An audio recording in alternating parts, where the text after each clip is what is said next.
Ok, buenos días a todas las personas que nos están escuchando, a todas las personas que se han inscrito a este seminario de la concertación regional para la gestión, para la gestión de riesgos. El día de hoy, pues vamos a hablar un poco sobre lo que es un pequeño balance, unas pequeñas valoraciones de los efectos adversos ocasionados por el huracán, tormenta y depresión tropical ETA en los países del área de la concertación.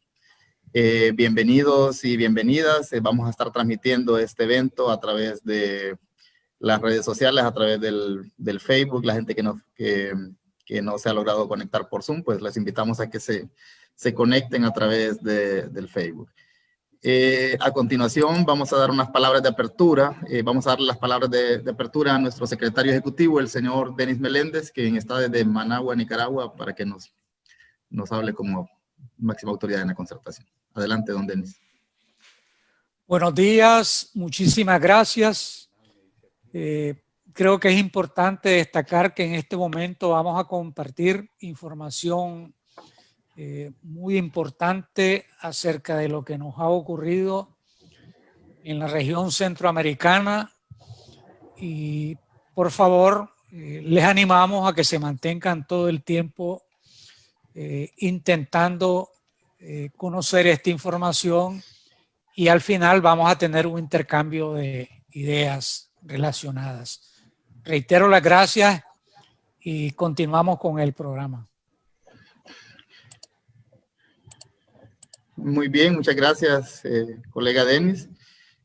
¿Cuál es el objetivo de este evento? Pues básicamente el objetivo es tener una pequeña visión, una pequeña radiografía, una pequeña mirada de cómo ha sido el efecto del paso de este fenómeno por la región centroamericana.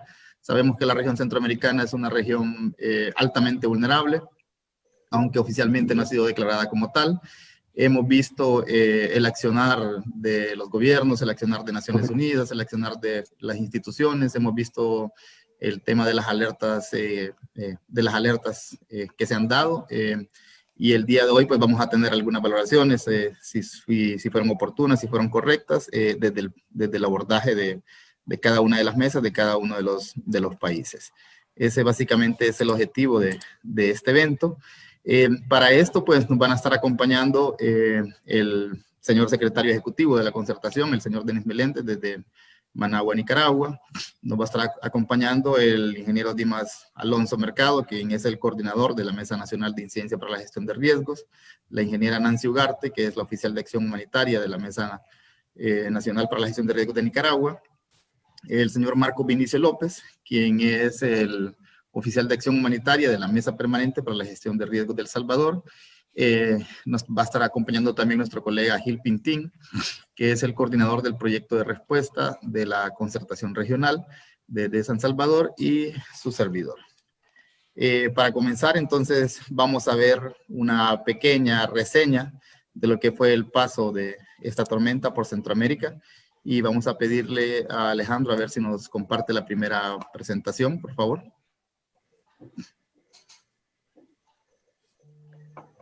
Si podemos ponerlo en modo compartir. Siguiente, Alejandro, por favor.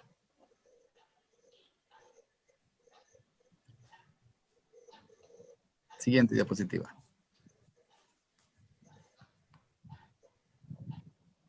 Ok, aquí tenemos una pequeña, tenemos una imagen de lo que fue la ruta que siguió el fenómeno desde que se formó como depresión tropical en el Caribe.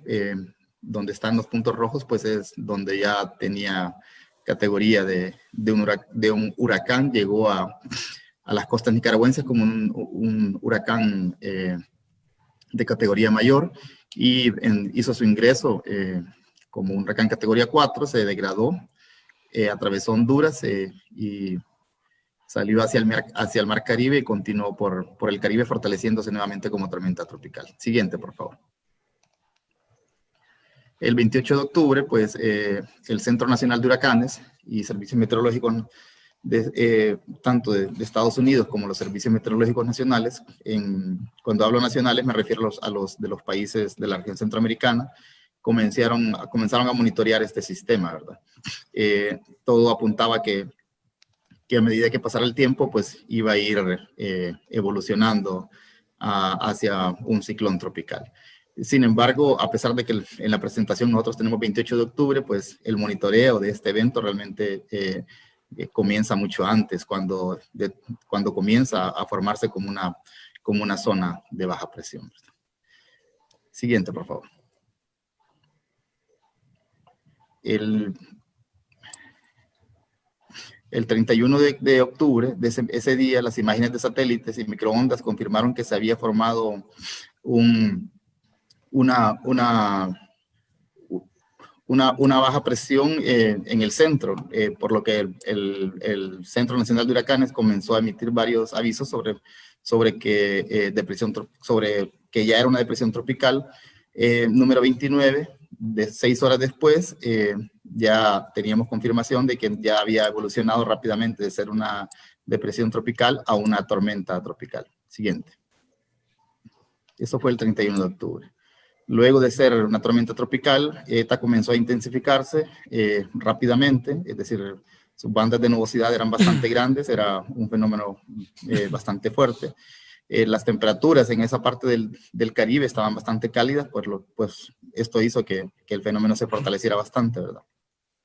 Llegó a alcanzar el estado de huracán el 2 de noviembre, solo 6 horas después de que la tormenta se fortaleció hasta convertirse en un huracán categoría 1 y categoría 2, pudimos ver después de que realmente era un evento muy poderoso. Aquí algunos datos interesantes, ¿verdad? Cuando ETA alcanzó el estatus de categoría 3 a las 6 de la tarde de ese mismo 2 de noviembre, es decir, en un mismo día pasó de ser un huracán categoría 1 a prácticamente a ser un huracán categoría 3 y 3 horas después se convirtió en un huracán categoría 4. Siguiente, por favor. A pesar de todo este monitoreo, pues aquí traigo a colación este boletín por parte de Copeco con fecha 31 de octubre, donde nos mencionaba que los modelos aún no determinaban cuál era la trayectoria exacta del fenómeno, ¿verdad? Y vamos a ver qué nos decían los modelos con relación a la trayectoria. Adelante, en los siguientes. Estos son los modelos del 31 de octubre, ¿verdad? Entonces, como podemos ver, sí teníamos cierta certeza del movimiento del fenómeno. Siguiente, por favor. Hacia dónde se dirigía y por dónde iba a impactar. Estos son la imagen que miramos a la derecha, es una proyección probablemente de la trayectoria que iba a tener el 30 de octubre. El 31 de octubre miramos que ya teníamos más definida esa posible trayectoria, perdón. Siguiente, por favor. Esto es el 31 de octubre, que también ya teníamos más o menos esta definición. Siguiente, por favor. ¿Qué preparaciones cómo miramos nosotros que los gobiernos o los países de la región se prepararon? Pues bueno, miramos que en el caso de Nicaragua hubieron reposicionamiento de insumos, hubieron manejo de alertas de manera oportuna y eficaz, se evacuó a la población, se movilizaron recursos humanos y materiales a las zonas donde iba a ser el mayor impacto del evento. Algo que hay que mencionarlo también es que el impacto en el hermano país de Nicaragua pues no fue donde se concentran los grandes centros poblacionales de este país. En el caso de Honduras pues se movilizaron recursos estatales a las zonas afectadas una vez que se había provocado el impacto del evento. Consideramos de que no hubieron las mejores, no se aplicaron de manera correcta las mejores medidas de evacuación. Mirábamos órdenes de evacuación, sin embargo no se mencionaba a dónde había que ir, qué rutas había que seguir, quién lideraba las evacuaciones, sino que se llamó a la población que evacuara. En El Salvador pues hubo un monitoreo permanente del evento. Y en el caso de Guatemala, pues al igual se trabajó en base al pronóstico de impacto del evento. Se movilizaron recursos a los departamentos que fueron más afectados por el evento, pero esto los colegas van a enriquecer un poco más. Siguiente, por favor. cuáles son los desafíos que nos deja el paso de ETA en la región centroamericana. Yo creo que uno de los principales desafíos es un proceso de reflexión para nuestros países, para nuestras sociedades, que realmente sí ha existido en la región, en la sociedad civil, buenos resultados en cuanto a la preparación después del paso del huracán Mitch hasta la fecha, qué tanto hemos aprendido, qué tanto hemos avanzado en este punto, ¿verdad? Porque ETA, es decir, en el caso de Honduras, que es el país más afectado, llegó como tormenta tropical y se degradó a depresión tropical. Entonces, después del Mitch, 22 años después, ¿qué tanto avanzamos en esto? ¿Qué tanto ha funcionado la preparación comunitaria, toda la inversión que se ha hecho en el tema de reducción de riesgos de desastres? En cuanto a los sistemas de alerta temprana, si realmente funcionaron en los diferentes países, qué tan efectivos fueron, cómo podemos nosotros superar esas brechas que se dieron en cuanto a las alertas, y por eso en la presentación hacía mención al boletín que decía que se desconocía la trayectoria cuando ya habían proyecciones. Entonces, ¿qué tan efectiva es la información que se genera en los entes técnicos científicos para que la población pueda tomar sus medidas, para que la población pueda evacuar, para que la población pueda protegerse? Es decir, esto es un proceso de reflexión. En cuanto al tema de los sedanes, ¿qué tan efectivos hemos sido con la evaluación de daños y con identificar de manera oportuna las necesidades de la población más afectada? Tenemos casos dramáticos, por ejemplo, el caso del Valle de Sula, donde tenemos gente casi 96 horas después que todavía siguen en los techos o estaban en los techos de sus casas sin haber sido rescatados. Qué tan efectiva se han atendido las necesidades de la población que ha sido afectada. Entonces, eso es otro punto que tenemos que reflexionar como países. Qué tan efectiva es la recopilación de datos durante la emergencia y esto con fines de solicitar ayuda, de gestionar con los cooperantes, etcétera.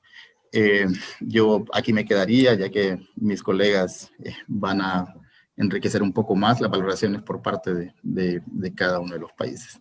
Muchas gracias. Gracias, Rodrigo.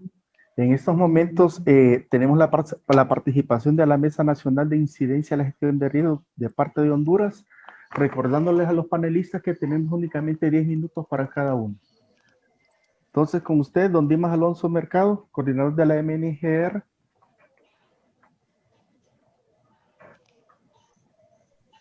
¿Nos escucha, don Dimas? Sí, lo escucho. ¿Me pueden poner en pantalla la conferencia?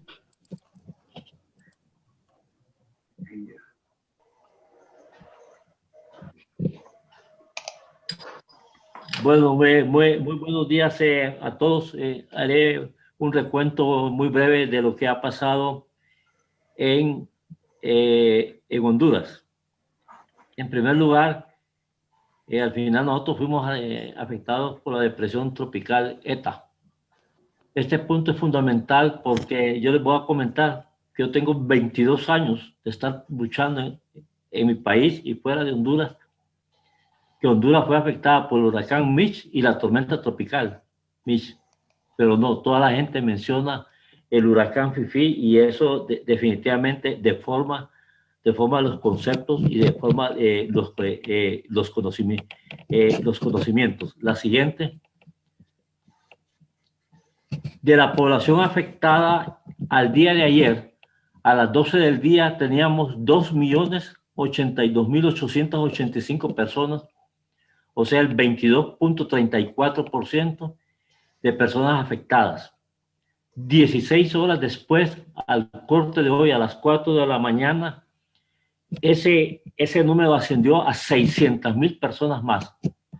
O sea, que desde el día jueves que presentamos la evaluación de daños para la nota concepto a este día, se han incrementado en 1 millón de personas de personas afectadas. Entonces, el incremento de personas afectadas va en un ascenso realmente muy rápido. hemos tenido 44.915 personas albergadas. Pero ¿cuál es el problema de las personas albergadas? Que también estamos lidiando con el COVID-19. Entonces, tener esta cantidad de personas y con una pandemia es un problema definitivamente complicado.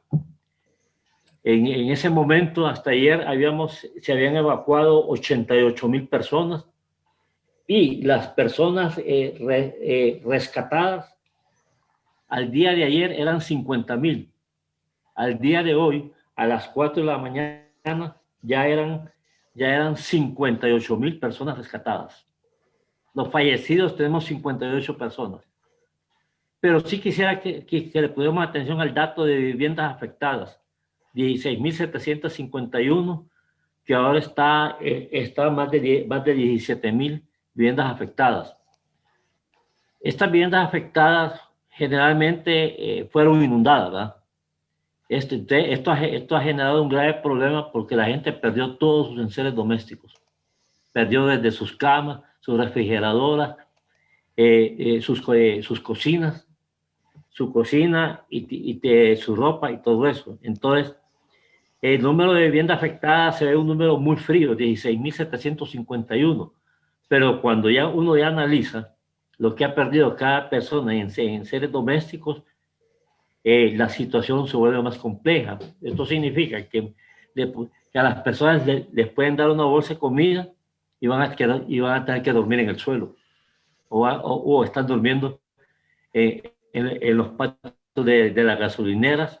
Hemos tenido 364 cajas dañadas y 52 destruidas. Pero lo más importante son las viviendas afectadas porque toda esta gente no tiene capacidad de sostenerse en sus casas por falta de enseres domésticos. En lo que se refiere a los cultivos dañados, a la semana pasada habían 22.000 hectáreas aproximadamente que se habían calculado que se habían dañado.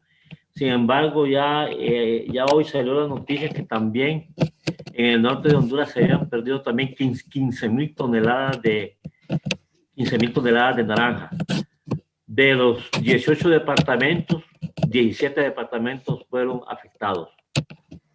Y al jueves 5 de noviembre, el 40% de los municipios de Honduras en mayor o menor grado definitivamente habían sido afectados. Entonces, lo que les quiero decir, que si ahorita tenemos 2.700.000 personas afectadas, como el 26% de la población de Honduras definitivamente está afectada. Entonces, la situación es de una gravedad absoluta porque los números están subiendo en cientos de miles, están subiendo las personas afectadas. También a veces ha habido discrepancia entre las familias afectadas y personas afectadas. Lo que pasa es que, por ejemplo, en la zona norte trabajan miles de personas que no van con su familia porque trabajan en las maquilas. Ellos viven en otras áreas. Hay gente que trabaja en las cañeras, que no viven con su familia, porque inclusive gente del sur de Honduras se va a trabajar a las cañeras. También hay gente que está en el corte de café, que fueron personas dañadas, pero que quedaron aisladas de su familia. La siguiente diapositiva, por favor. Y tenemos ahorita 68 comunidades incomunicadas, más de 100.000 personas incomunicadas, puentes destruidos 21, puentes dañados 30, carreteras 120. Los números así se ven totalmente fríos. Pero cuando ya analizamos los números, prácticamente grandes áreas del país de la zona norte están paralizados porque no pueden trasladarse de un sitio a otro. Esto definitivamente afecta totalmente la economía, el comercio, la sobrevivencia de las personas que tienen que tomar medicinas. También a veces tenemos una mala concepción de los daños destruidos. Todo lo vemos muy en números.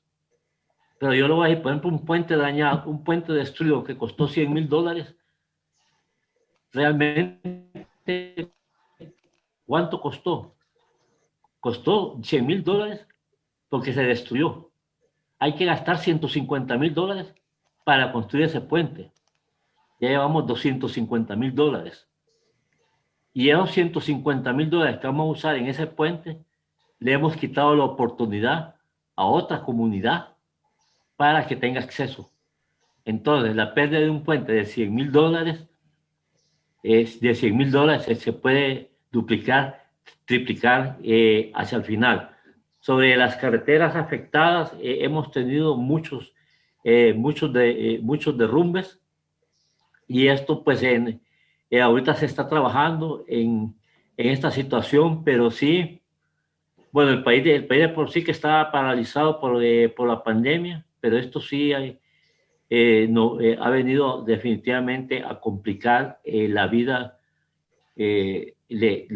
prácticamente del país. Y a mano derecha vemos que dice el impacto del huracán ETA en San Pedro Sula. Todo lo que ven ustedes en azul, ahí la inundación fue de 45 kilómetros cuadrados, como 450,000 hectáreas, donde ven Chamelecón inundado. Ahí hay centenares de casas, viviendas, ¿verdad? En la Ribera Hernández hay centenares de casas que todavía hay gente en los techos que definitivamente no ha podido ser rescatada, a pesar de que hasta hoy a las 4 de la mañana pues se habían rescatado 58,000 personas de los techos de las casas. Dentro de los fallecidos se ha encontrado mucha gente muerta dentro de sus casas.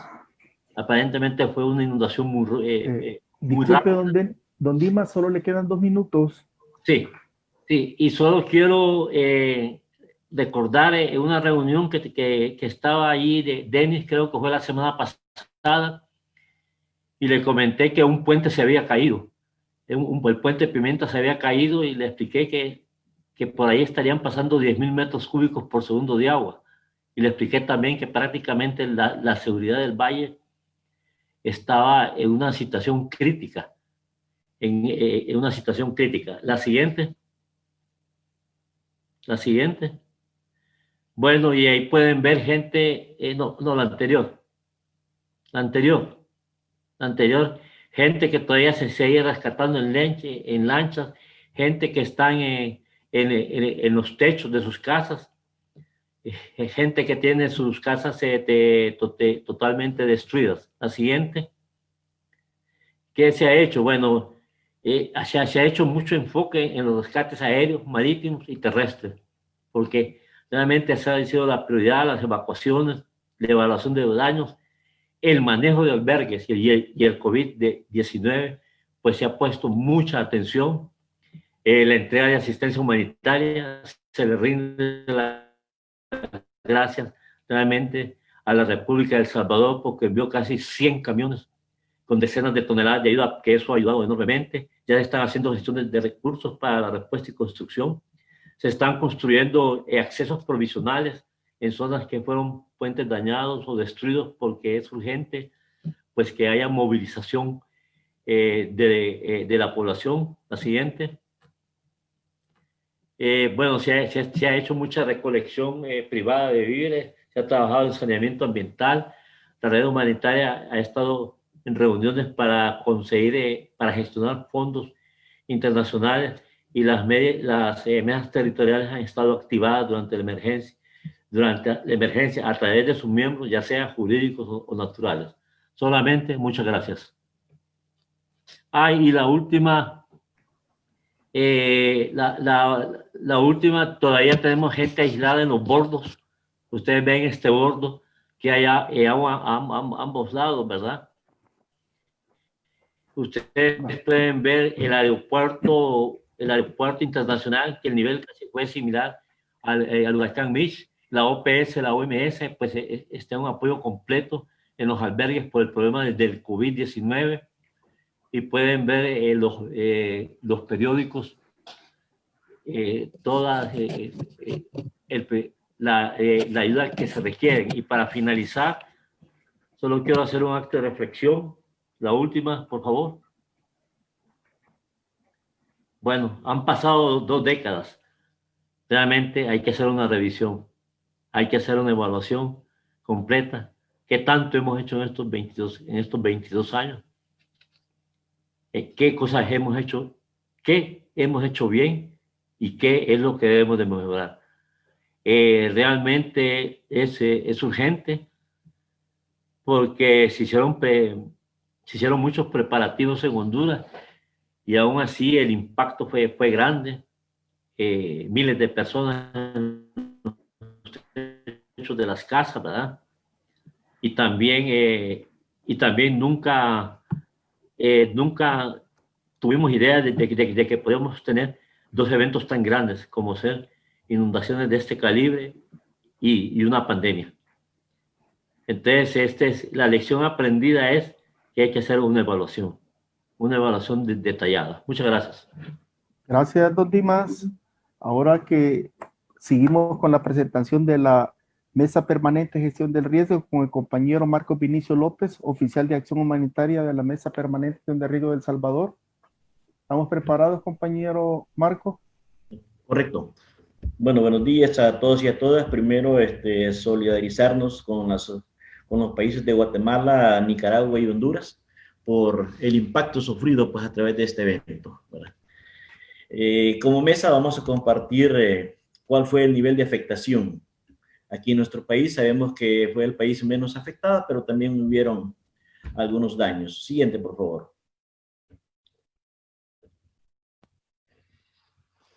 Alejandro, siguiente.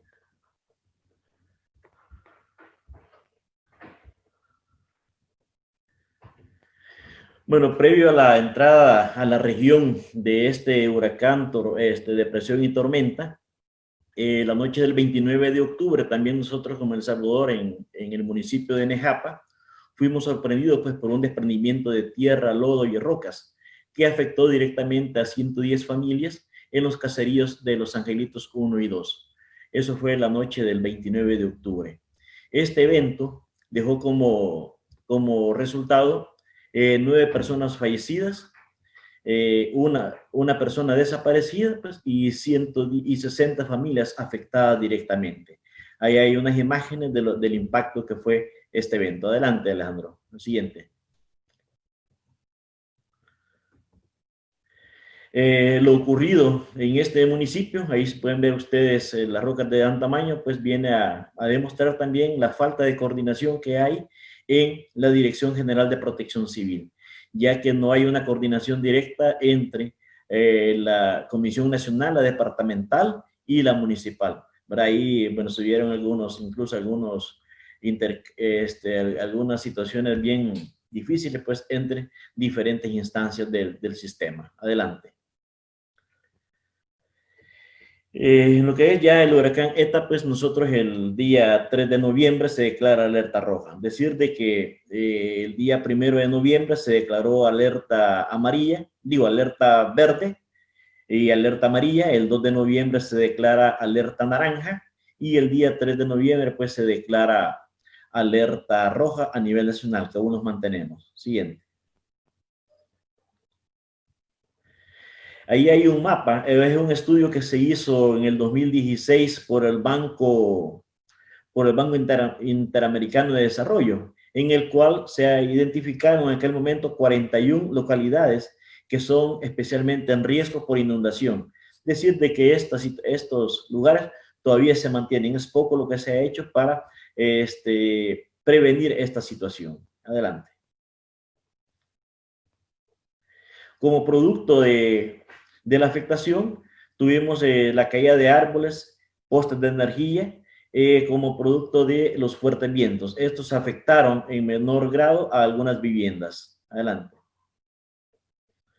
También se dio la parte de inundación en diferentes sectores del país, en la zona oriental, en la zona occidental y en la zona norte de Chalatenango, pues hubieron inundaciones que hizo de que se evacuaran a las familias de manera preventiva y alojarlas en diferentes albergues habilitados para estos casos. Adelante. También se dio el desbordamiento del río Lempa en la zona de Citalá y otros puntos del país y otros ríos también, ¿verdad? Ahí ven ustedes, pues, prácticamente inundado las zonas aledañas al río Lempa. Esto es en Citalá, Chalatenango. Adelante. Hubieron también pequeños deslizamientos y la formación de cárcavas. Hay una cárcava, la que ustedes pueden ver aquí en el centro, que es el centro de San Salvador, otra en un municipio de San Salvador, en Mexicanos. Al parecer son 3 cárcavas las que se produjeron producto de las fuertes lluvias. Adelante. Pérdida de cultivos. Ahora aquí pueden ver ustedes imágenes. Esto ha sido enviado por nuestro liderazgo, por las organizaciones que integran la mesa, ¿verdad? Cultivos prácticamente perdidos.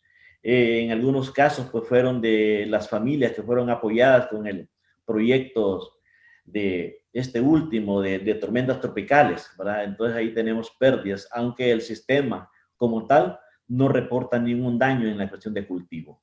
Adelante. Adelante, Alejandro. Aquí pues voy a presentar la parte oficial, cómo está el sistema. Esta última actualización fue del 8 de noviembre. La anterior, por favor. La anterior, Alejandro. Bueno, en la anterior decía que todavía estamos en alerta roja, producto de este evento, pues se dio el fallecimiento de una persona, fue en la zona de Oriente, en la playa El Espino, Zulután, un pescador artesanal, porque se introdujo a la playa, pues, y fue arrasado por una ola, ¿verdad? Esa es la única persona fallecida que tenemos, según el reporte oficial. 0 personas desaparecidas, 0 familias afectadas. La siguiente.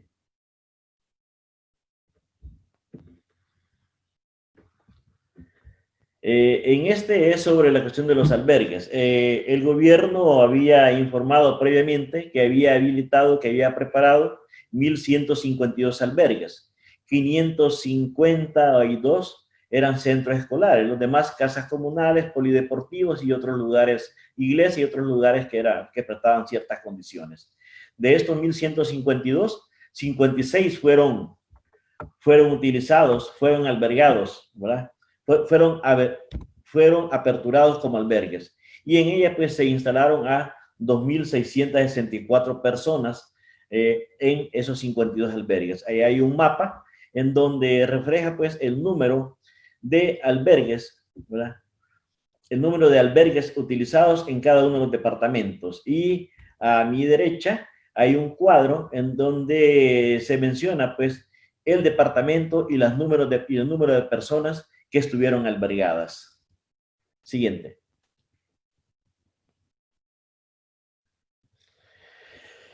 En este caso, lo que se presenta es el número de personas albergadas por municipio. Bueno, ahí pueden ver en la zona, primero la zona de Occidente, en Ahuachapán, Santa Ana y Sonsonate, pues ahí están los municipios y el número de personas que estuvieron albergadas en esos lugares. En la siguiente, pues la zona del centro, ¿verdad? Del centro, ahí está Chalatenango, La Libertad, San Salvador, 3 albergues en Chalatenango, 4 albergues en La Libertad y 4 albergues pues en San Salvador, ¿verdad? Para albergar en diferentes zonas o municipios del departamento de San Salvador. Adelante. Está la zona paracentral, la zona de Cabañas, pues se habilitó un albergue. En Cuscatlán se habilitaron 2 albergues, en La Paz 1 y en San Vicente 3 albergues, y el número de personas que estuvieron en esos lugares. Y en la parte de oriente del país, en La Unión, pues se habilitaron 5 albergues, en Morazán 3 albergues, en San Miguel fueron 5 albergues y en Usulután 4. Decir, compañeros y compañeras, de que este es el dato oficial. Posiblemente, pues si así en la realidad ha sido, hay otros albergues que fueron habilitados, pero que no fueron reportados por el ente oficial. Adelante.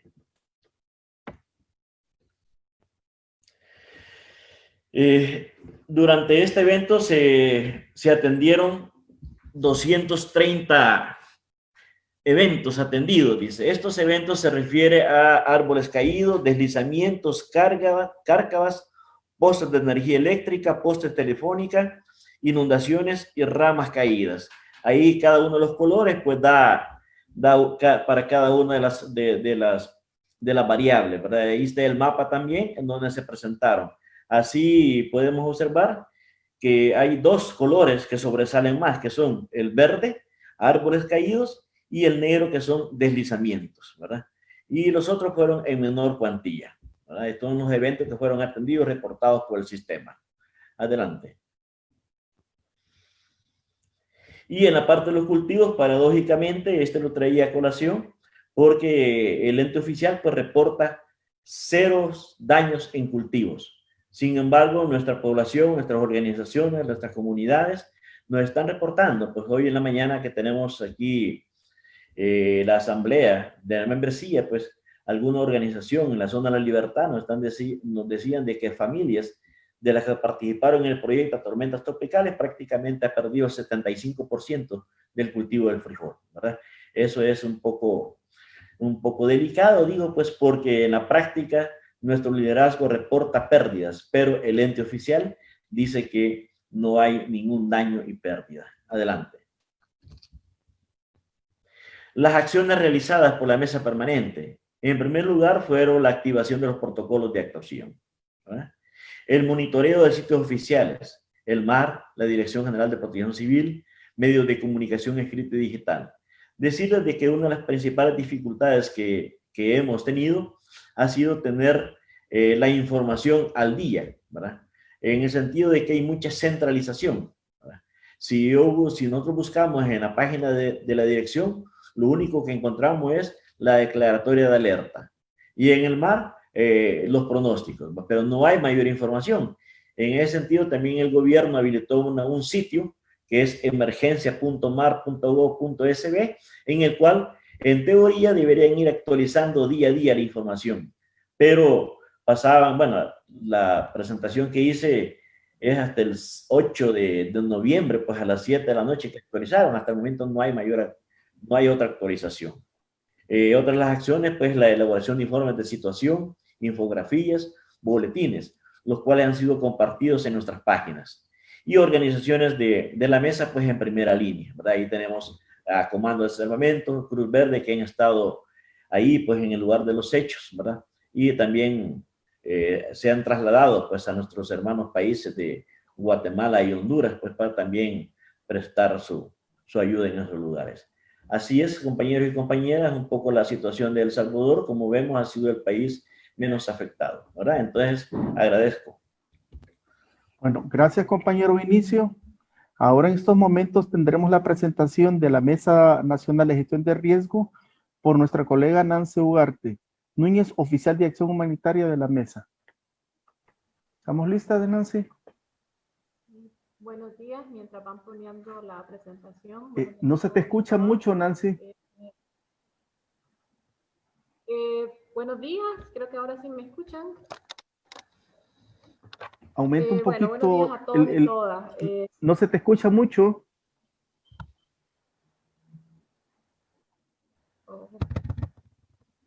Bueno, me voy a tener que acercar a ver si ya. Sí. Bueno, no sé si ahora me escuchas, Boris. Sí, correcto. Hoy sí. Okay. Dale, Nancy. Bueno, buenos días. De parte de la Mesa Nacional para la Gestión de Riesgo aquí en Nicaragua, vamos a presentar un balance preliminar con datos todavía bastante preliminares entre lo que es la información recabada por la Mesa Nacional para la Gestión de Riesgo y también el Sistema Nacional, el SINAPRED. Siguiente, por favor. Sí, okay. Sí, el día 30 de octubre es que el INETER y también el SINAPRED informó que se estaba dando lo que es el monitoreo a la formación de un disturbio en el Mar Caribe. Se estaba organizando gradualmente, pues, y lo que eran los modelos proyectaba de que este fenómeno se desarrollara e impactara en lo que eran las costas del Caribe nicaragüense.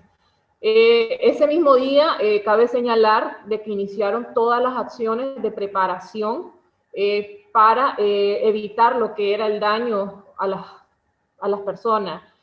Para el día 31 de octubre se decretó por la noche lo que era la alerta María para la costa caribe de nuestro país y también en la zona norte, pero ya el día 2 de noviembre estaba declarando lo que era la alerta roja para el Caribe norte de nuestro país y también el Triángulo Minero, y alerta amarilla en los departamentos de Jinotega, Nueva Segovia, Chinandega y verde para el resto del país, que es lo que ustedes pueden ver en el mapa al lado izquierdo de la pantalla.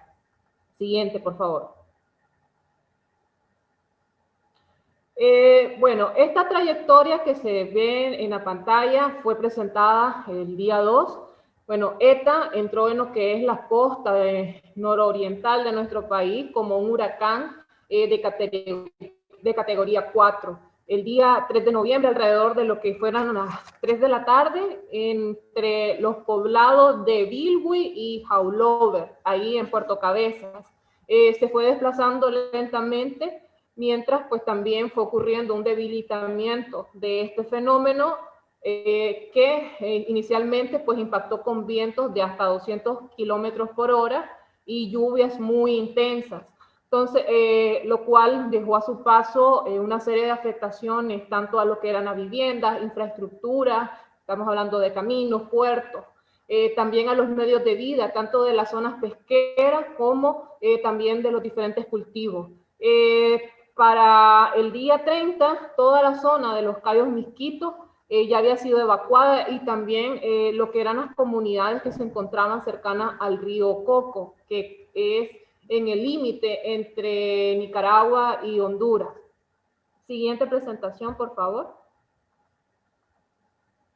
Sí, bueno, cabe mencionar que este fenómeno, pues, que alcanzó una categoría de 4 según lo que es la velocidad de los vientos de la escala de Saffir-Simpson, no afectó en esa categoría directamente a las áreas o a las comunidades en las que pues, la Mesa Nacional tiene un trabajo territorial.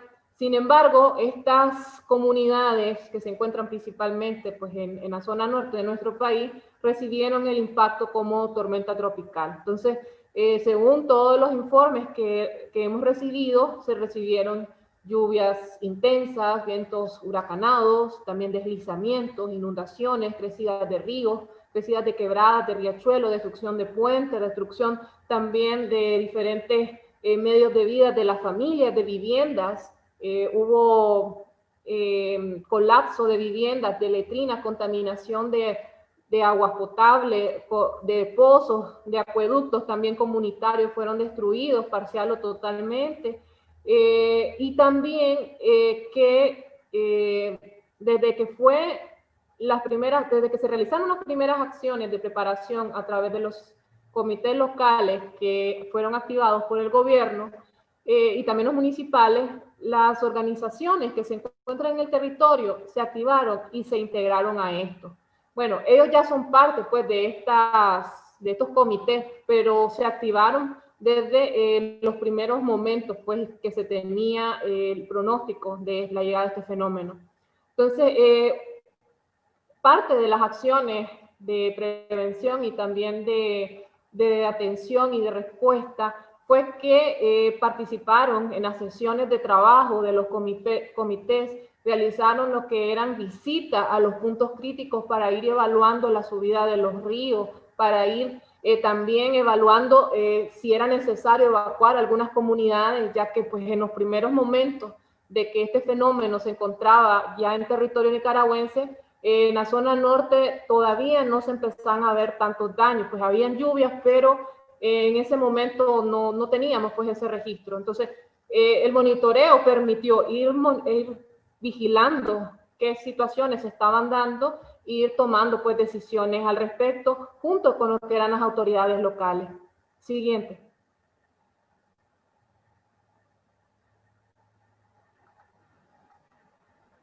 Siguiente.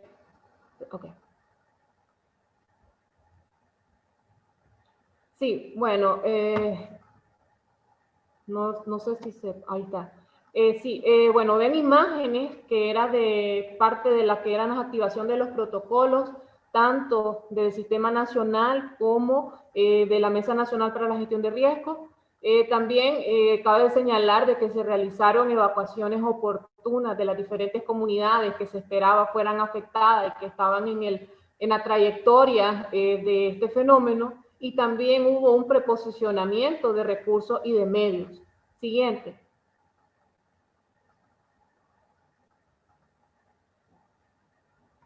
Según el reporte preliminar que se dio el día lunes por parte del SINAPRED, casi 2 millones de personas estuvieron expuestas al huracán ETA de manera directa, principalmente en lo que es la zona de la costa Caribe. Ustedes pueden ver una fotografía aérea de la comunidad de Guaguabar, que quedó completamente destruida.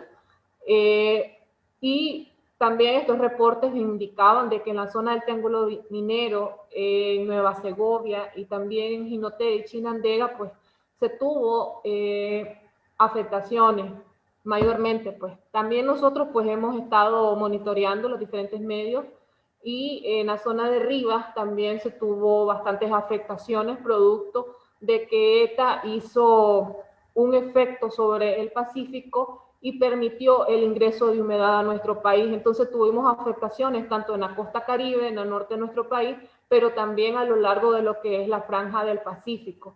Y esto pues generó en su totalidad, o por lo menos hasta el corte del día lunes, 71.145 personas evacuadas. 47.297 fueron albergadas en 325 centros, y pues no se registró afectaciones en lo que eran las vidas humanas. Esto pues en gran parte a que las acciones de evacuación las consideramos pertinentes, fueron oportunas, y pues son, el resultado ha sido pues que no se tuvieron vidas humanas que lamentar de forma directa al impacto de este fenómeno. Siguiente. Sí, bueno, según el monitoreo que hemos estado realizando con las organizaciones miembros y el liderazgo humanitario que está conformado por voluntarios, voluntarias, promotores, promotoras y también personas de las diferentes iglesias que son parte o son aliados también y de las organizaciones que conforman la Mesa Nacional, en 104 comunidades que se encuentran distribuidas en 29 municipios de nuestro país se han reportado diferentes niveles de afectaciones. En el mapa ustedes pueden ver el recorrido que tuvo este fenómeno. Ya pues al ingreso de nuestro país bajó a categoría 1 y ya casi saliendo de la zona del Caribe ya lo hizo como tormenta tropical hasta salir pues de nuestro país, hasta integrarse pues al hermano país de Honduras. Entonces, pueden ver los municipios en donde pues tenemos registros de afectaciones y pues con corte al día 7 de noviembre, pues siguen llegándonos a nosotros más reportes, pues se ha ido incrementando la cantidad de familias, la cantidad de daños, porque pues las lluvias hasta el día de hoy en algunos territorios continúan. Bueno, entonces los datos que tenemos con corte al 7 fueron de 7.117 familias afectadas y 34.095 personas afectadas hasta ese día. Posiblemente en este momento pues la cifra ha subido un poco. Las pérdidas en los cultivos, especialmente en el maíz y el frijol, sin embargo, pues también reportamos pérdidas en lo que son las musáceas, estamos hablando de plátano, estamos hablando de guineo, pues también resultaron afectados por lo que eran las fuertes ráfagas de viento. Pero en cuanto a la cantidad de lluvia que cayó, ha afectado 60 a 70% en promedio de lo que eran las plantaciones de maíz y frijol. Sabemos de algunos comunitarios que perdieron el 100% pues, de sus cosechas también. Esto va a incidir a futuro, pues porque esta puede ocasionar hasta 8 meses de incertidumbre por inseguridad alimentaria, por todos los daños pues, que se están reportando durante este fenómeno y también los que se está registrando pues, en estos días. Estas lluvias también continuaban generando afectaciones porque los niveles de los ríos no habían bajado, ya al día de hoy dicen de que aparentemente están bajando un poco, Sin embargo, pues mantenemos el monitoreo debido a que el pronóstico ha indicado que van a continuar las lluvias. Siguiente. 1 minuto tenemos ya, Nancy. Ok, voy a pasar rápido. Entonces, según, bueno, en la comunidad que le mencionaba eran 156 viviendas en Guaguabar. Podemos continuar, hay una serie de imágenes donde pueden ver la destrucción, la crecida de los ríos. ¿Puedes pasar un poco más rápido, Alejandro, por favor, las imágenes? Sí, la siguiente. Ok, entonces pueden ver deslizamientos, pueden ver también parte de las comisiones de nuestras organizaciones de liderazgo que están evaluando las viviendas, que están evaluando también la destrucción. Siguiente diapositiva. Son varias que muestran pues las imágenes de los efectos de ETA. Siguiente.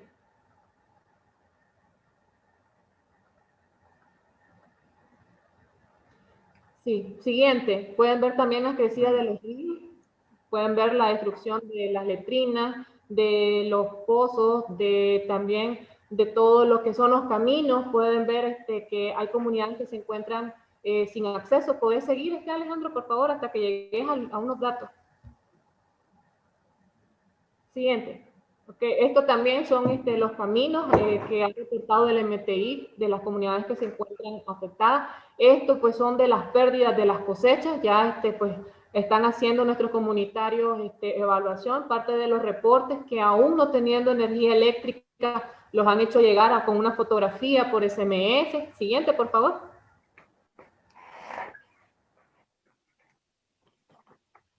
Siguiente, ok. También parte de las acciones que se están haciendo, del monitoreo, de la atención a medios. Aquí nos detenemos. Este es el reporte preliminar de las afectaciones que emitió el SINAPRED el día lunes. Las pérdidas económicas ascienden a 6.128.4 millones de Córdoba, 172 millones de dólares. Es el equivalente. Y pues ya están lo que mencionaba, las personas expuestas que fueron casi 2 millones, las evacuadas, y también la cantidad de viviendas destruidas totalmente o con algunas afectaciones. Igual podemos ver de que unidades de salud, centros educativos, puentes fueron dañados, kilómetros también de caminos fueron afectados, entre otros. Y también pues abajo, en la parte inferior, pueden ver la cantidad en millones de Córdoba de las prioridades para la atención a las familias, que especialmente se van a centrar en las familias que se encuentran en albergues, que ya son menos en este momento, pero que también van a entrar en lo que sería la inseguridad alimentaria. Entonces es importante pues ese dato. También lo que es vivienda y educación, salud, infraestructura y agua y energía. Y ya creo que es la última diapositiva. Son las conclusiones. Adelante. Se nos acabó el tiempo, compañera. Bueno, ahí lo dejo en la pantalla. Entonces, gracias.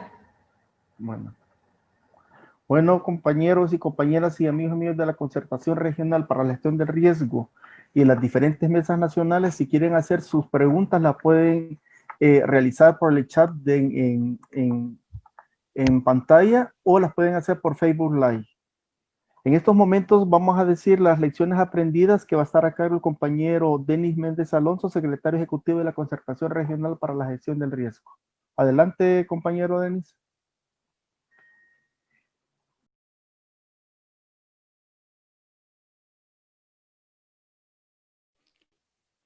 Disculpen. Buenos días. Espero que estén bien. Agradezco la posibilidad para compartir durante el desarrollo de esta actividad algunas ideas asociadas al enfoque gestión de riesgo. Permítanme la presentación de algunas ideas preliminares que constituyen el resultado de una reflexión posterior al paso del huracán ETA y sus eventos inducidos por la región centroamericana. Debo reiterar las muestras de solidaridad con las familias que han resultado afectadas por estos eventos. Básicamente ofreceré 3 elementos que probablemente sean esenciales para el esfuerzo de la búsqueda de respuestas urgentes ante esta realidad. Una primera reflexión. ¿cuál es la complejidad actual o no de los escenarios críticos de riesgo en la región? Conocemos que Centroamérica se caracteriza por ser altamente vulnerable y presenta múltiples amenazas. Algunas son de origen natural y otras sociales.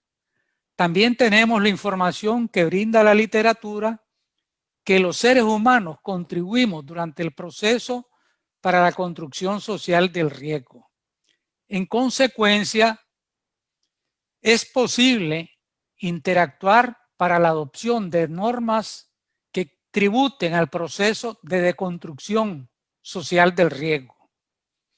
En el escenario de la región está presente la crisis climática global con todos sus eventos inducidos y por supuesto también con los efectos adversos. Es decir, la región sí tiene trazos, características propias de las afectaciones climáticas globales.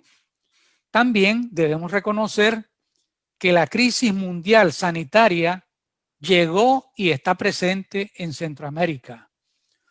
Como una derivación, se han afectado casi todas las actividades económicas y con efecto de cascada, cierre de unidades económicas como son las siguientes: pérdidas de empleo, disminución del ingreso familiar, menos acceso a alimentos, deterioro de la calidad de vida, más hambre e indicios de hambruna, mayor movilidad humana no documentada, etc.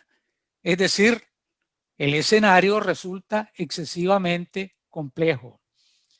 El impacto de eventos como el huracán ETA y sus eventos inducidos vienen a exacerbar esta realidad en condiciones adversas y a tener escenarios más complejos en nuestra región.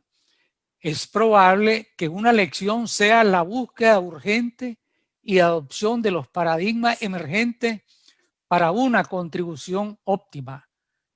La región ha avanzado en materia del enfoque gestión de riesgo, pero ahora no es suficiente.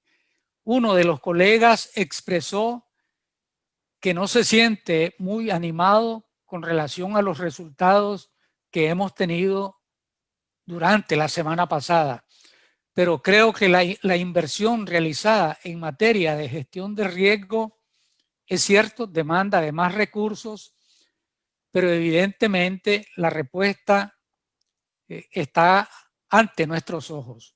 Una segunda consideración: resulta evidente la necesidad de mejorar, calibrar con mayor precisión los sistemas de alerta temprana, que necesariamente deben ser oportunos. No basta tener sistemas de alerta temprana, sino que deben ser obligatoriamente oportunos.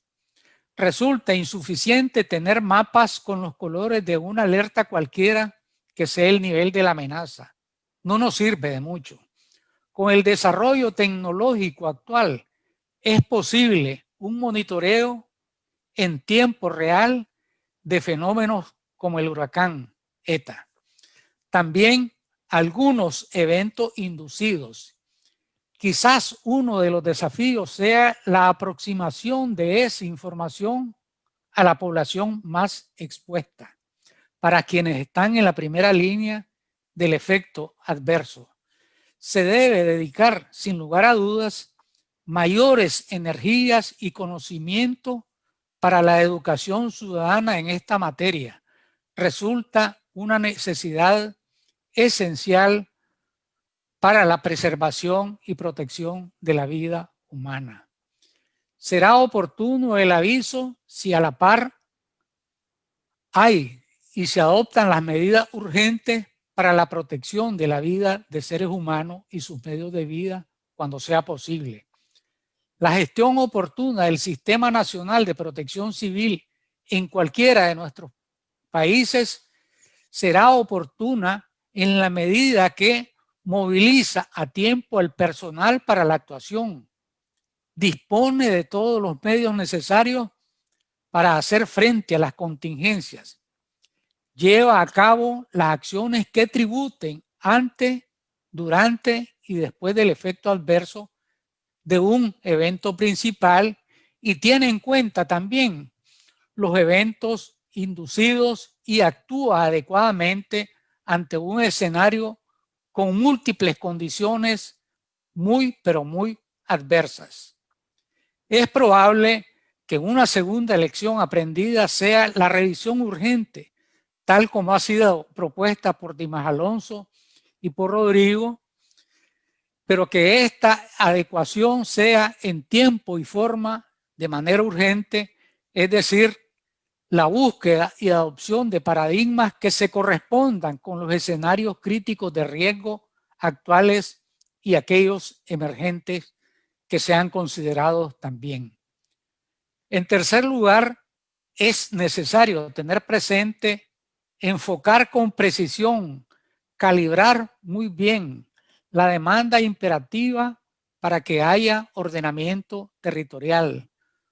No podemos seguir observando en la fotografía cómo el deslave sepulta a centenares de personas y que también reconozcamos que estos eventos ocurren porque hay desorden territorial frente a nuestra vista.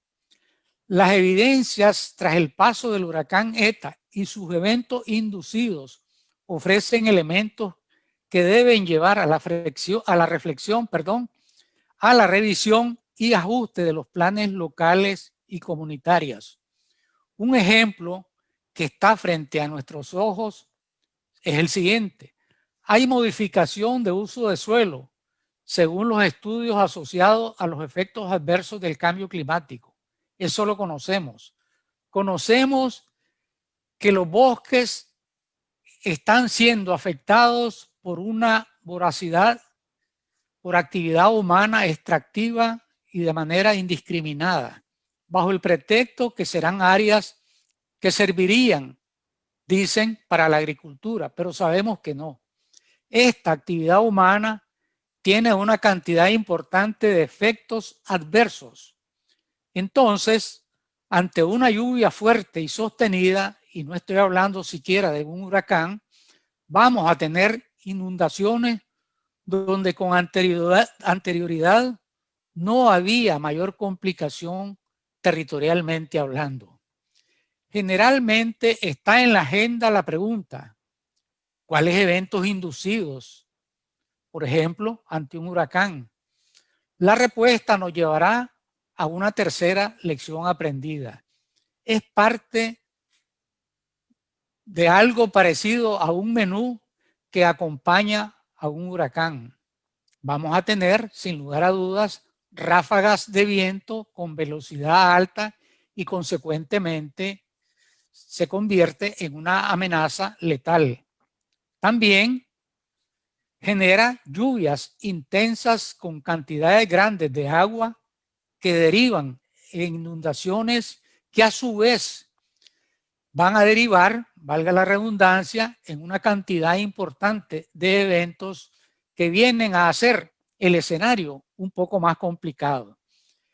Este fenómeno también nos presenta la caída de las líneas vitales que derivan en múltiples escenarios complejos. Ya sabemos, hay caída de la red para el suministro del servicio de energía eléctrica. La telefonía convencional y celular se mira afectada. En fin, hay complicaciones que a su vez vienen a hacer que los servicios básicos necesarios frente a una emergencia se vean limitados como resultado de las complicaciones que se derivan y que hemos mencionado. Por definición, las áreas geográficas que presentan elevaciones como cerros, colinas, etcétera, por definición son inestables y ante lluvia intensa pudiera derivar en un deslave. Cada evento inducido tiene sus características y complejidades. Generalmente reproduce escenarios como un efecto en cascada que debemos considerar cuando estemos trabajando en la parte inicial para atender este tipo de fenómenos. En consecuencia, una tercera lección aprendida es que los planes deberían ser revisados a la brevedad y ajustados a las condiciones actuales, a lo que ha quedado después del paso de un fenómeno con todos sus eventos inducidos y que ha venido a complicar nuestra región y hacer que la mayoría de los países retrocedan en términos económicos, sociales, ambientales y culturales. Muchas gracias por la posibilidad para compartir estas ideas preliminares. Habrá una cantidad mayor de las mismas y espero que tengan un buen día. Si hubiera alguna consulta, pregunta, quedamos a la disposición de ustedes. Muchas gracias. Gracias a Denis Meléndez,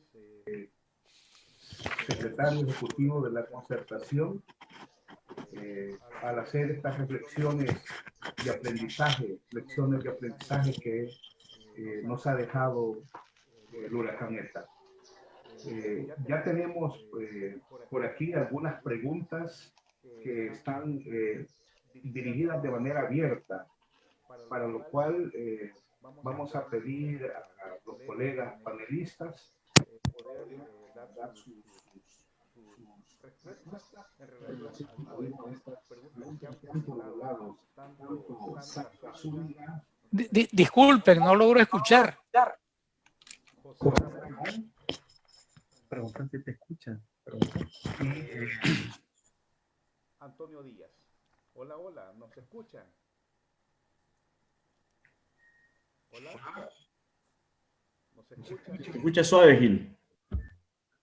Hola, hola, hola, ¿nos escuchan? Hola. ¿Más o menos? Se escucha muy suave, Gil. No te escuchan. Bueno, decía que agradecemos a secretario ejecutivo de la concertación regional, a todos los panelistas que han dado también sus aportes, sus datos consolidados. Creo que es importante todas las reflexiones que se han emitido de cara a este fenómeno. Disculpen, Zaira, a lo mejor lográs contribuir para que escuchemos. Bueno. Por favor. Sí, claro, con gusto. Bueno, hasta el momento tenemos solamente dos preguntas. Las dos preguntas son a nivel general. Y una es, los proyectos extractivistas que se desarrollan en los países centroamericanos influyen en la agudización de los impactos del huracán ETA en las poblaciones. Ese es uno. Tenemos otro también por acá y dice de la siguiente manera. Buenos días.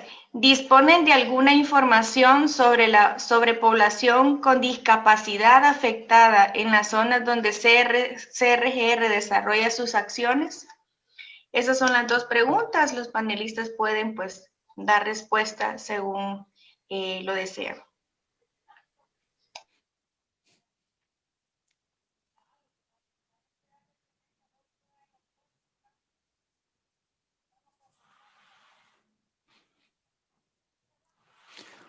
Respondo en lo que me compete. Ofrecí un ejemplo justamente con relación al bosque. Y sin lugar a dudas, ese es un ejemplo de esa práctica extractivista. Es decir, en la medida en que vamos liquidando el bosque, estamos llevando a cabo una práctica que tiene múltiples efectos adversos. Recordemos el papel que juega el bosque con relación al ciclo del agua. Ese es un ejemplo. Si afectamos el bosque, estamos interrumpiendo el ciclo natural del agua. Estamos modificando el suelo, estamos contribuyendo negativamente al incremento de la temperatura promedio global, etcétera. Entonces, el extractivismo como actividad humana resulta a todas luces altamente negativa. Espero que el ejemplo nos ayude un poco a ilustrar el asunto. Pido la palabra. Adelante, Vinicio. Efectivamente, yo creo que sí afecta. Por ejemplo, aquí en El Salvador. Aquí en El Salvador, al principio inicié mi presentación comentando un poco lo de Nejapa. Ya al darnos cuenta, digamos, qué contribuyó otro factor que contribuyó a ese deslizamiento, se decía también pues de que hay empresas, ¿verdad?, con intereses comerciales que habían como quitándole espacio al río o a la quebrada que pasa el sector, y eso fue lo que colapsó también. Por otra parte, aquí tenemos un ejemplo, hay una zona que se llama Valle del Ángel. Muchas de nuestras organizaciones se han pronunciado, pues porque ahí se pretende la construcción de un complejo habitacional, ¿verdad? Se luchó para que no se diera el permiso ambiental. Sin embargo, según tenemos entendido, pues ya en esta semana, pues ya se otorgó ya el permiso y ya la empresa ya pagó la fianza para hacer efectivo ese proyecto. Sin lugar a duda, eso va a afectar grandemente, no solamente a los impactos que pueda producirse, sino que también a la escasez de agua que tenemos aquí en el país. Gracias. Bueno, en relación a la pregunta sobre si tenemos información de las personas con discapacidad que han sido afectadas, en el caso de la Mesa Nacional para la Gestión de Riesgo aquí en Nicaragua, tenemos alguna información. Como todavía seguimos recibiendo los reportes de las comunidades, pues no tenemos un consolidado. Sin embargo, sí se está tratando de obtener, en los casos pues que sí se puede tener esta información, de recopilarla. También observamos otra pregunta que pues aquí como Nicaragua la quisiéramos responder, que es sobre las capacidades de prevención y también de atención a esta emergencia. Nosotros consideramos pues que el sistema realmente ha avanzado bastante en lo que es el tema de la prevención, en el tema de gestión de riesgo, pues en general se ha avanzado bastante y que eso ha marcado la diferencia ante ETA. O sea, los nicaragüenses hemos visto pues que las evacuaciones que se han realizado, nuestras organizaciones también han reportado de que ellos han estado pues apoyando en las evacuaciones de las comunidades y pues que las acciones que se han ido tomando para lo que es la atención en los albergues, también en la parte de la limpieza, en la reconstrucción pues de algunas de centros de salud, de unidades de salud en general y de escuelas, pues se está haciendo también lo que es la rehabilitación la reconstrucción y rehabilitación de los caminos, de las carreteras, y pues solo señalarte que la emergencia todavía pues, no ha pasado. Estamos en el proceso de seguir brindando atención como país, seguimos brindando atención a las personas que han sido evacuadas y que pues todavía tenemos por delante bastante trabajo para lo que es la reconstrucción y la rehabilitación en los diferentes espacios y en los diferentes territorios según las afectaciones que se tienen en las comunidades.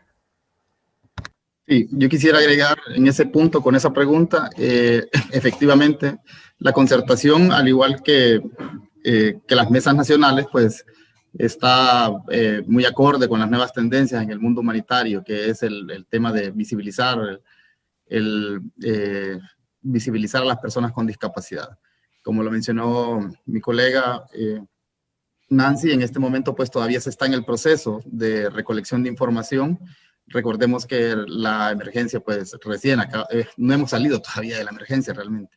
Entonces, a medida que transcurran los días, creo que vamos a ir teniendo datos sobre el número de personas afectadas con discapacidad. Hay una pregunta acá que también quiero responder. Dice, ¿cómo se valora desde la concertación la capacidad de respuesta de los sistemas nacionales y regionales? Bueno, creo que en la región tenemos dos grandes lecciones, ¿no? Una lección es con relación a Nicaragua, que recibió a ETA como huracán categoría 4 y no reporta ninguna persona fallecida por el huracán. El huracán entró por Nicaragua, se degradó ahí, y el gobierno, las autoridades nicaragüenses, pues movilizaron recursos, preposicionaron personal, preposicionaron insumos, realizaron evacuaciones en tiempo y forma, dieron una alarma muy oportuna hacia la población, y podemos ver los resultados, ¿verdad? El principal resultado en ese tipo de eventos es salvaguardar las vidas humanas. Obviamente hay afectaciones, ¿verdad? Eso no lo vamos a negar. Sin embargo, vemos la otra cara de la moneda, Honduras. Un país donde no se manejaron adecuadamente el tema de las alertas, el tema de las evacuaciones. Entonces, creo que ahí podemos tener dos versiones del mismo evento en dos países a la par, con algunas variantes. El hecho de tener una cantidad grande y considerable de población en el Valle de Sula, por ejemplo. Pero sí vemos un manejo totalmente diferenciado de la respuesta. En el caso de Nicaragua no se ha hecho todavía un llamamiento internacional. En el caso de Honduras sí hay un llamamiento internacional y vemos una cantidad considerable de personas afectadas. Esa es una de las valoraciones en cuanto a la pregunta que nos hacía el colega José Ramón desde Honduras. Yo quiero aportar en ese sentido sobre el sistema. Hola. Adelante, Vinicio. Luchamos como El Salvador, nos preocupa, pues, y vemos que con el actual administración, con el actual gobierno, vemos un retroceso en términos del sistema de protección civil, ya que lo vemos que ha sido desquebrajado prácticamente. Tenemos, bueno, si ustedes recordarán por las noticias, pasaron casi un año en donde los gobernadores y gobernadoras departamentales no fueron nombrados. En una entrevista que le hicieron al presidente dijo, no, es que no se necesita, son unas macetas. Y recordemos que aquí hay 4 niveles, ¿verdad? El comunitario, el municipal, el departamental y el nacional. En todo ese sentido, el sistema quedó desquebrajado. Sí hay trabajo, sí hay comunicación entre el nivel comunitario y muchas veces el nivel municipal. No así con las otras 2 niveles, que es el departamental y el nacional. Tenemos, por ejemplo, un director general de protección civil invisibilizado, ¿verdad? Prácticamente se le ha quitado toda potestad. Al parecer la tendencia va a ser, es como ir desapareciendo el sistema. En esta emergencia que acabamos de pasar por las lluvias, por el huracán, tormenta, ya decía el presidente, bueno, al ministro de Agricultura y Ganadería, que él se encargara de monitorear y de ver todas las afectaciones en ese nivel. Así como lo hizo con la parte de agricultura y ganadería, lo puede hacer con los diferentes niveles. O sea, va a ir desquebrajando y desapareciendo poco a poco el sistema. Nosotros como mesa, en varias ocasiones nos hemos pronunciado. Nuestros voceros y voceras han dado posicionamientos en donde preocupa, pues, el desquebrajamiento del sistema general de protección civil. Y lo vemos con mucha preocupación. Vemos el ejemplo de Nejapa. El ejemplo de Nejapa, el nivel comunitario y el nivel municipal empezaron a trabajar. Pero llegó la parte de la Comisión Nacional encomendada, liderada por el ministro de Gobernación, quien a la vez es candidato a la alcaldía por San Salvador, a querer protagonizar todas las acciones que se hacían. Y ahí se dio, como me dije en un principio, un intercambio de palabras entre la parte municipal y la parte nacional. Entonces, en ese sentido, como digo, pues vemos con preocupación eso. Realmente hemos hecho un retroceso. Que no tuvimos ninguna afectación, pues sí, gracias a Dios no se tuvo nada, pero el impacto fue menos aquí en el país. Se hicieron evacuaciones preventivas, sí, ¿verdad? Pero eso no es porque el sistema esté funcionando de manera correcta, sino que es parte de lo mismo, parte de darme a conocer, ¿verdad? O sea, yo ahorita como presidente, yo llevo la bandera ahí porque yo saqué a la gente antes, estoy apoyando a países como Guatemala, Honduras. No quiero decir que no necesiten, sí, pero se hace con el afán propagandístico, ¿verdad? Solamente. Gracias. Bueno, gracias, colegas. Estamos ya llegando al cierre, a la finalización de este webinar, en el que se ha ofrecido un balance de las afectaciones adversas por el fenómeno del huracán ETA. Queremos agradecer a los distintos panelistas que han dado sus aportes, indudablemente muy importantes para tener una idea y examinar los impactos que ha generado el fenómeno. Agradecer también a cada uno de ustedes, a las distintas mesas, a sus representantes, a Denis, a Rodrigo, Nancy, a todos y todas, ¿verdad? Por ofrecer este balance que, como digo, es impactante, impresionante de cómo en términos de hora se retrocede, ¿verdad? En los avances. Gracias también por las aportaciones de Denis con las lecciones aprendidas. Creo que hay que tomar en cuenta todos los aportes, que eso de cara a cómo también seguirnos preparando. Quiero dejar ahí planteado la necesidad de que debemos de dar seguimiento a los distintos fenómenos. Ciertamente ya el invierno está de ida, pero hay otros fenómenos que se están formando. Entonces creo que el llamado es a mantenernos alertas como región, como mesas, como CRGR, de cara a estar ofreciendo a nuestras comunidades, a la gente que está en primera línea, ¿verdad? Todas las medidas que es importante que se retomen. Así es que desde la concertación queremos agradecer el espacio, la oportunidad, sus aportes, su tiempo en este webinar. Así es que no nos queda más que agradecer y bueno, será hasta una próxima que nos volvamos a encontrar, siempre intercambiando y dando nuestros mejores aportes. Muy buenos días para todos y todas.